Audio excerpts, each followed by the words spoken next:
Finlandiya. Toplam 5 milyon 600 binlik bir nüfusu ile dünyanın en kalabalık 110. ülkesi. Doğusunda Rusya Federasyonu bulunurken kuzeyinde Norveç, batısında ise İsveç ile Baltık Denizi yer alıyor. Baltık Denizi'nin İsveç ve Finlandiya arasında paylaşılan kısmına Botni Körfezi denirken başkent Helsinki'nin bulunduğu körfezi ise Finlandiya Körfezi deniyor. Ülkede resmi olarak 188 binden fazla göl bulunduğu düşünülüyor ve bunların en büyükleri Saimaa ve Pianja gölleridir. Göller ülkesi lakabını alan Finlandiya 20 farklı coğrafi bölgeye ayrılıyor. Bunlardan bir tanesi olan Lapland yani Laponya bölgesinde yazın güneş 24 saat boyunca hiç batmıyor. Burası ülkenin festival bölgesi olduğu için her yıl çeşitli etkinlikler burada düzenleniyor. Bunun yanında Laponya bölgesi geçmişte Noel Baba'nın bir zamanlar yaşadığı yer olarak kabul ediliyor. Bu yüzden bölgede Noel Baba Köyü adında bir yerleşim yeri bile kurulmuş durumda. Tekrar Finlandiya'ya dönersek ülkenin coğrafi haritasına baktığımızda neredeyse bütün toprakları yüksek olmayan alçak ovalardan oluştuğu görülüyor. Öyle ki en yüksek noktası olan Halti Dağı'nın uzunluğu bile sadece 1324 metre. Bunu Türkiye'deki Ağrı Dağı ile kıyasladığımızda yanında ne kadar küçük kaldığını görebiliriz. Aslında Halti Dağı sadece birkaç yıl önce Norveç'e ait bir dağdı. Fakat kardeş ülke olarak gördüğü Finlandiya'nın 100. bağımsızlık yılı şerefine hediye olarak verildi.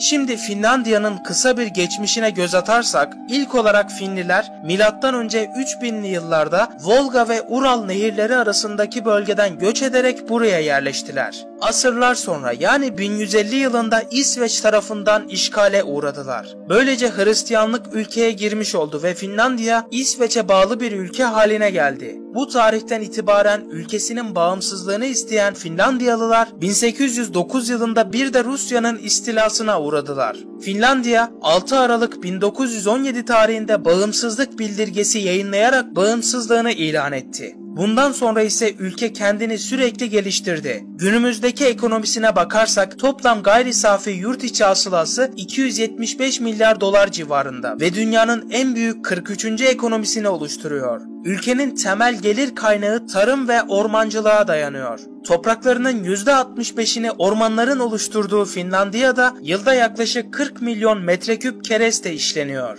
Öyle ki dünyaya en fazla kereste ihraç eden ülkeler listesinde de üst sıralarda yer alıyor. Ülkenin büyük çoğunluğunu düz ovalar oluşturduğu için yaklaşık 5 milyon civarında büyükbaş hayvan beslenerek süt üretimi elde ediliyor. Hayvancılıkta da gelişmiş olan Finlandiya et, süt ve yumurta gibi besinlerin de büyük bir ihracatçısı durumundadır. Finlandiya, Birleşmiş Milletler tarafından hazırlanan mutluluk raporuna göre 156 ülke arasından dünyanın en mutlu ülkesi olarak seçilmiştir. Ayrıca Finlandiya üst üste 3. kez en mutlu ülke seçilerek Norveç'i bile gerisinde bırakmıştır. Finlandiya, İskandinav Yarımadası'nda bulunuyor ve bir Avrupa Birliği ülkesi olsa da NATO'ya üye değildir. Zaten halkının çoğunluğu da NATO üyeliğine karşı çıkıyor. Finlandiya'da konuşulan iki resmi dil bulunuyor. Fince ile İsveççe. Nüfusun %90'ı Fince konuşurken %5'i ise İsveççe konuşmaktadır. Finlandiya'nın %74'ü ülkenin en büyük dini olan Evangelist Hristiyanlık inancına mensuptur.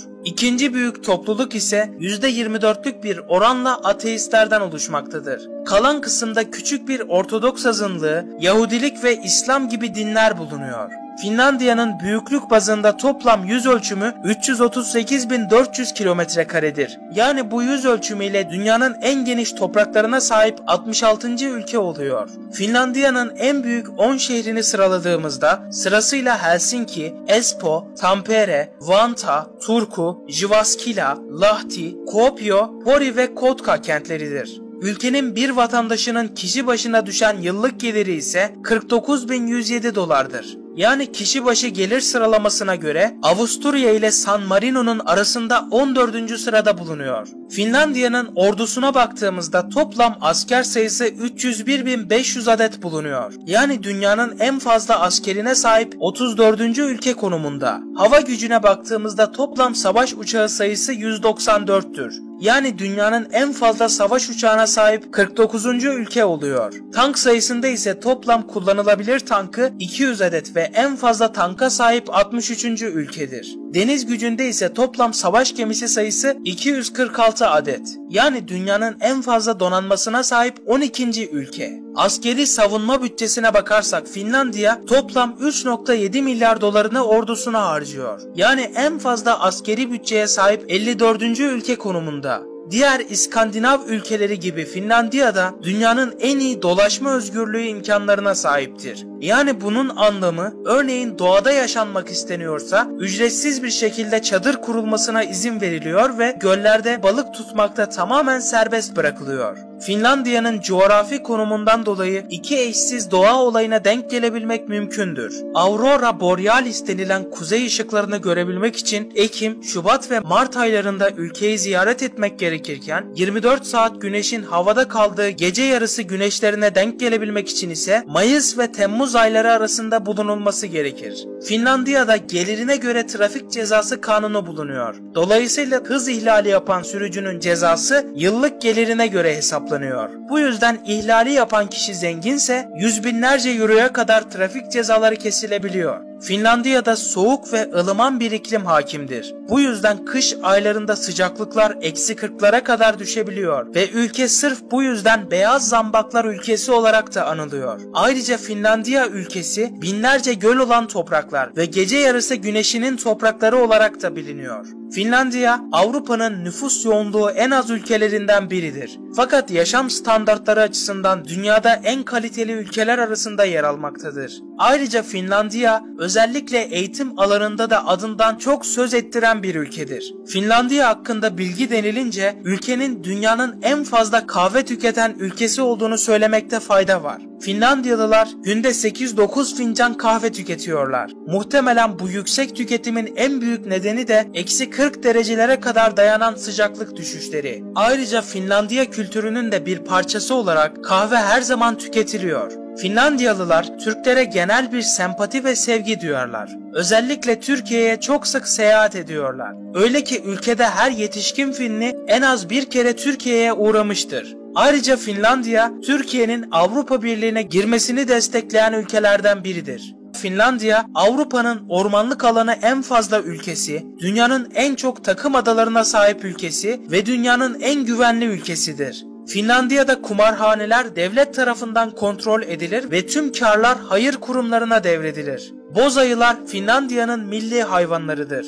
Dünyanın en temiz suyuna Finlandiya sahiptir. Finlandiya, diğer İskandinav ülkelerinde de olduğu gibi çok az nüfusa sahip olduğu için devlet doğuma teşvik etmek için ciddi bir emek harcıyor. Örneğin doğum yapan kişiye 3 yıl ücretli izin verilerek maaş imkanı sağlanıyor. Fakat buna rağmen Finlandiya'da evlilikler genelde mutsuz ve boşanma oranları çok yüksek. Bu yüzdendir ki intihar olayları da ülkede oldukça fazla görülüyor. Finlandiyalı insanlar genel olarak sessiz ve sakin kişiler olarak tanımlanırken aynı zamanda çok saygılı ve seviyelidirler. Bu yüzden ülkeye hoşgörülü insanların ülkesi deniliyor. Şimdi Finlandiya'da mutlaka görülmesi gereken şehirlerden bahsedecek olursak ilk olarak başkent Helsinki. Güzel adaları, lüks ve canlı şehir yaşamı ile dikkat çekerken büyüleyici mimarisi ile de göz doldurur. Kentin en bilindik yapısı ise Helsinki Katedrali'dir. Rus Çarı 1. Nikolay adına inşa edilen yapı, şehrin ve ülkenin sembollerinden biri olarak her yıl 500.000'den fazla ziyaretçiyi karşılar. Antik Roma izleri taşıyan ve kentin neredeyse her yerinden görülebilecek kubbelere sahip bu mekan, Lutheran Katedrali olarak da biliniyor.